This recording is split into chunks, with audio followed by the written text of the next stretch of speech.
আসসালামু আলাইকুম সবাইকে। আশা করি সবাই ভালো আছেন এবং সুস্থ আছেন এবং সবারই খুব ভালোভাবে ঈদ কেটেছে। এটা হচ্ছে আমার ঈদের ট্যুরের ফার্স্ট ব্লগ। তো এই ট্যুরের এই ব্লগের ফার্স্ট পার্ট আপনাদের কেমন লেগেছে আশা করি আপনারা সবাই কমেন্ট বক্সে জানাবেন।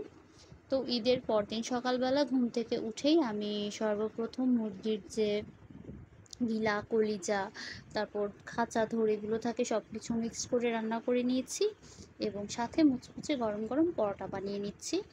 পরোটা রেডি হয়ে যাওয়ার পর আমি এই যে নাস্তাগুলো সার্ভ করে নিলাম। দেখুন এই যে আমি তরকারিটা উঠেই রান্না করে নিয়েছিলাম। দেন হচ্ছে পরোটা রেডি করার পরে আমি দুপুরে খুব রান্না বাড়া খুব তাড়াতাড়ি চড়িয়ে দিয়েছি, যেহেতু আমরা রাত্রে বাইরে যাব। তাই তাড়াহুড়ো করে বড় একটা কড়াইয়ে বেশি করে মাংস আলু দিয়ে রান্না করে নিলাম। রান্নাটা কমপ্লিট হতে হতে আমি আরেক দিকেই হচ্ছে সাদা পোলাও রেডি করে নিয়েছি। ঈদের দিন যেহেতু মোরগ পোলাও তারপর আরও অনেক কিছু আয়োজন করা হয়েছিল, ওগুলোই সব কিছু শেষ হয় নাই। তবুও যেহেতু বাইরে চলে যাব, আর তাও আরেকটু বেশি করেই রান্না করে নেওয়া হয়েছে।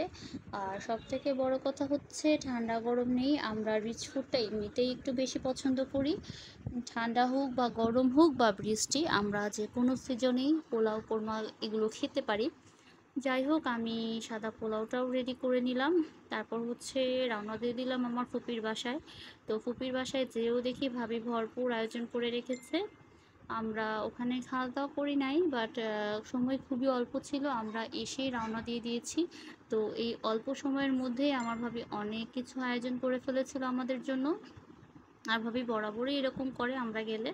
তারপর প্যাকিং মোটামুটি করেই গিয়েছিলাম, তবুও এসে জাস্ট লাস্ট একটা চেকিং দিয়ে নিলাম সব কিছু ঠিক আছে কি না।